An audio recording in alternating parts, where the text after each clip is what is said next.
Olá, é muito bom ter você aqui. Este é mais um capítulo do livro Mensagens Escolhidas Volume 1, escrito por Ellen Goldwhite.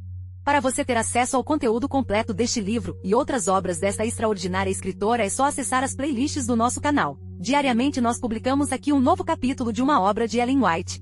Para receber a notificação de quando postarmos os próximos capítulos, não se esqueça de inscrever-se neste canal e ativar a notificação do sininho. Se estiver gostando, deixe seu like e compartilhe este conteúdo em seus grupos de WhatsApp. Boa audição! Gratidão! Mensagens Escolhidas Volume 1, Capítulo 53.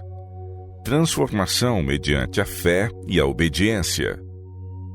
O ensino de Cristo no Evangelho está em perfeita harmonia com o ensino de Cristo por meio dos profetas no Antigo Testamento.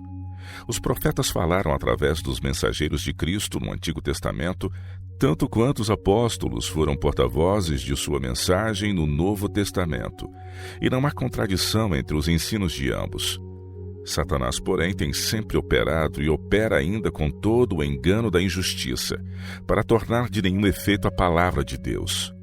Procura ele tornar misterioso aquilo que é simples e claro. Adquiriu longa experiência nesta obra.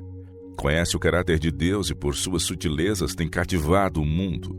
Foi por se tornar de nenhum efeito a palavra de Deus que sobreveio ao mundo o pecado. Adão acreditou na falsidade de Satanás e pela deturpação por este, feita do caráter de Deus, a vida de Adão se transformou e maculou. Desobedeceu ao mandamento de Deus, fazendo justamente aquilo que o Senhor lhe mandara não fazer. Pela desobediência, Adão caiu. Se tivesse resistido à prova e sido fiel a Deus, as comportas da miséria não se teriam aberto sobre nosso mundo. Por meio das falsas representações de Deus por parte de Satanás, mudaram-se o caráter e o destino dos homens, mas os que crerem na palavra de Deus serão transformados na mente e no caráter e habilitados para a vida eterna. O crer que Deus amou o mundo de tal maneira que deu seu Filho unigênito, para que todo aquele que nele crê não pereça, mas tenha a vida eterna. João 3,16, transformará o coração e produzirá no homem a imagem de Deus. Como se acham muitos hoje, assim Paulo, antes de sua conversão, era muito confiante numa piedade hereditária. Sua confiança, porém, baseava-se numa falsidade. Era uma fé fora de Cristo, pois confiava em formas e cerimônias.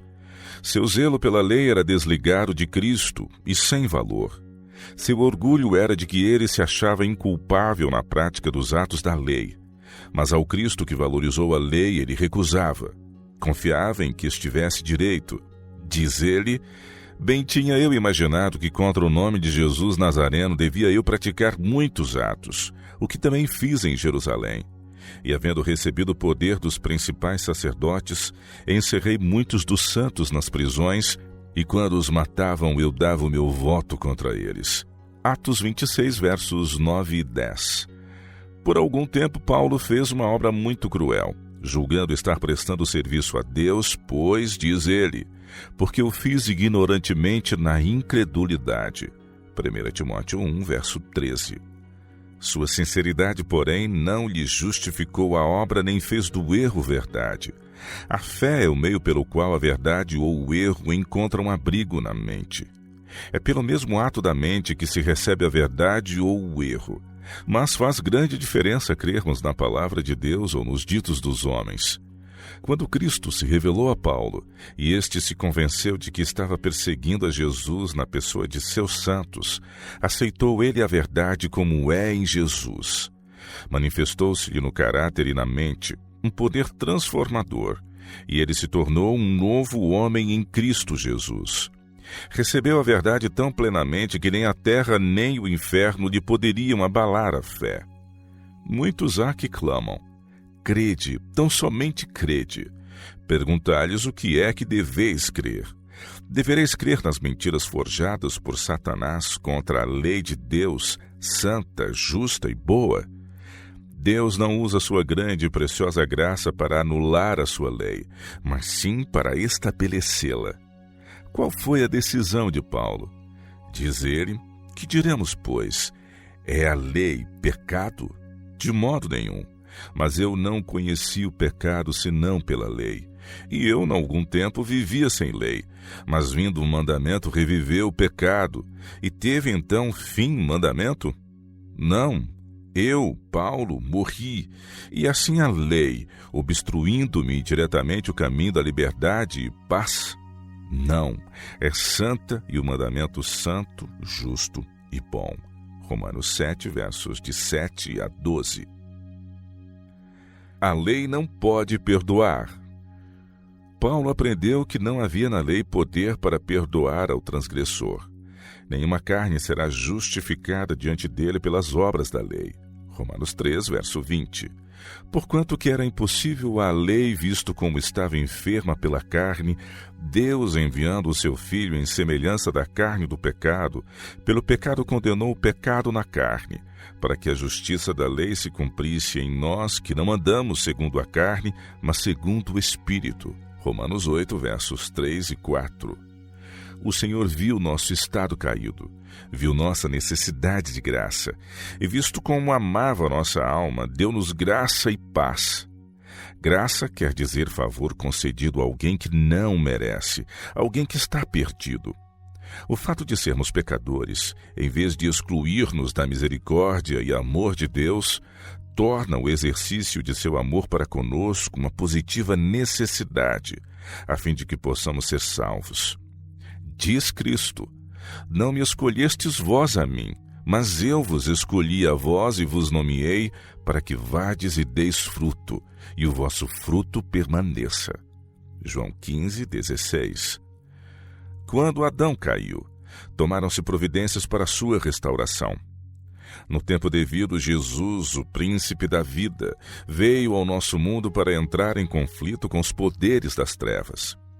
Neste mundo teve Satanás a oportunidade de exibir o resultado da operação de seus princípios de libertação de toda a lei. E Cristo, por sua inabalável obediência aos mandamentos de seu Pai, tornou manifesto o resultado de praticar os princípios da justiça. De acordo com seus princípios do mal, Satanás molestou o Filho de Deus com ferozes tentações, levando-o, afinal, à sala do julgamento, para que sem causa fosse condenado à morte. A confederação do mal operou no coração dos homens para executarem os princípios do mal. Cristo e Barrabás foram apresentados à multidão. Barrabás era notório ladrão e assassino. Cristo era o Filho de Deus. Pilatos contemplou a ambos e julgou que não hesitariam em escolher a Jesus.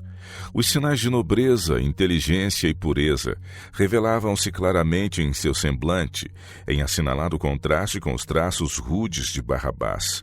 Perguntou: qual desses dois quereis vós que eu solte? Mateus 27, 21. E ouviu-se o rouquenho clamor da turba enfurecida, bradando: Barrabás! Disse-lhes Pilatos: que farei então de Jesus chamado Cristo? Disseram-lhe todos: seja crucificado. O presidente, porém, disse: mas que mal fez ele? E eles mais clamavam, dizendo: seja crucificado. Satanás derrotado pela morte de Cristo. Nesta preferência, os princípios de Satanás tornaram-se manifestos, e os exércitos do céu e todos os mundos que Deus criara julgaram que Satanás era acusador dos irmãos, mentiroso e homicida. No céu e entre os mundos não caídos liquidou-se a questão quanto ao poder enganador de Satanás e seus princípios malignos, e provou-se de uma vez para sempre a perfeita pureza e santidade de Cristo, que sofria a prova e aflição em favor do homem caído. Mediante o desdobramento do caráter e princípios de Satanás, foi ele para sempre desarraigado das afeições dos mundos não caídos, e a controvérsia acerca de suas pretensões e das reivindicações de Cristo ficou para sempre assentada no céu. A justiça manifestada no caráter de Cristo seria para sempre a âncora, a salvadora esperança do mundo. Toda alma que prefere a Cristo pode com fé dizer: o Senhor, justiça minha. Cristo foi desprezado, e o mais indigno entre os homens, homem de dores e experimentado nos trabalhos, E como um de quem os homens escondiam o rosto era desprezado e não fizemos dele caso algum. Verdadeiramente, ele tomou sobre si as nossas enfermidades e as nossas dores levou sobre si, e nós o reputamos por aflito, ferido de Deus e oprimido. Mas ele foi ferido pelas nossas transgressões e moído pelas nossas iniquidades. O castigo que nos traz a paz estava sobre ele, e pelas suas pisaduras fomos sarados. Isaías 53, versos de 3 a 5. A graça de Cristo e a lei de Deus são inseparáveis. Em Jesus a misericórdia e a verdade se encontraram, a justiça e a paz se beijaram. Em sua vida e caráter, ele não só revela o caráter de Deus, mas a possibilidade do homem. Era ele o representante de Deus e o exemplo da humanidade. Apresentou ao mundo o que a humanidade poderia tornar-se quando, pela fé, unida à divindade. O Filho unigênito de Deus tomou sobre si a natureza do homem, plantando sua cruz entre a terra e o céu. Pela cruz o homem foi atraído para Deus, e Deus para o homem. A justiça transferiu-se de sua elevada e respeitável posição, e as cortes celestiais, os exércitos da santidade, achegaram-se à cruz prostrando-se com reverência, pois junto da cruz foi satisfeita a justiça. Pela cruz o pecador foi atraído para fora da fortaleza do pecado, da confederação do mal, e a cada nova aproximação da cruz, seu coração se abranda e em penitência ele brada: foram meus pecados que crucificaram o Filho de Deus. Junto da cruz abandona ele seus pecados e pela graça de Cristo transforma-se o seu caráter.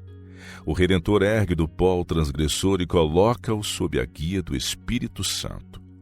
Ao contemplar o Redentor, encontra o pecador esperança, certeza e alegria. A fé apega-se amorosamente a Cristo. A fé opera pelo amor e purifica a alma.